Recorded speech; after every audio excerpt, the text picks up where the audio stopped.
అందరికీ నమస్కారం.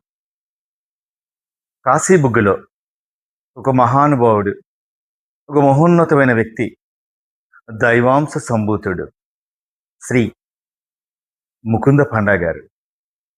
వారు గత చరిత్ర చూసుకుంటే దాదాపు ఒక 30 ఏళ్ల కిందకెళ్తే కాశీబుగ్గలో వారికొక సినిమా హాల్ ఉండేది. దుర్గా కళామందిర్ అని. ఆ సినిమా హాల్‌లో ప్రతిరోజు మధ్యాహ్నం 11:30 సాధువులందరికీ నిత్య అన్నదానం పెట్టినటువంటి మహానుభావుడు. ఆయన నిజంగా ఆయన దైవాంశ సంభూతుడే.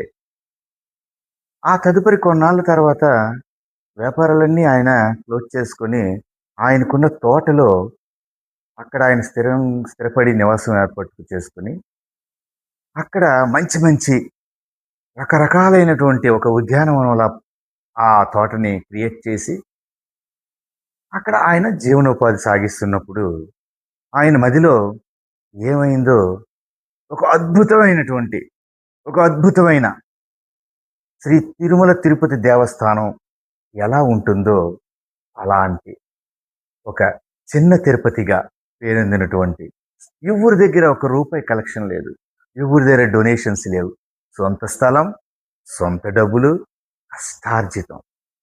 95 ఏళ్ల వయస్సు గల ఆయన. నమ్మశక్యమా ఇది?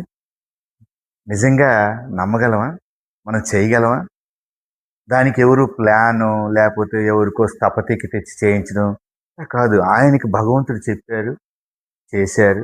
ఒక అద్భుతమైన దేవస్థానాన్ని నిర్మించి ఈ ప్రాంత ప్రజలకి, తెలుగు ప్రజలకి అంకితం చేసిన మహోన్నతమైన వ్యక్తి. 2025 నవంబర్‌లో ఒక దురదృష్టకర సంఘటన. తోపులాటలో కొంతమంది తెలిసిన విషయమే. అది చాలా బాధాకరమైన సంఘటన. ఆ పెద్దాయనకి తెలీదు అంతమంది జనాలొస్తారా? ఆ రోజు అలా జరుగుతుందా? పాపం ఆయనకేం తెలీదు. ఆయన ఒక మంచి మందిరాన్ని నిర్మించాడు.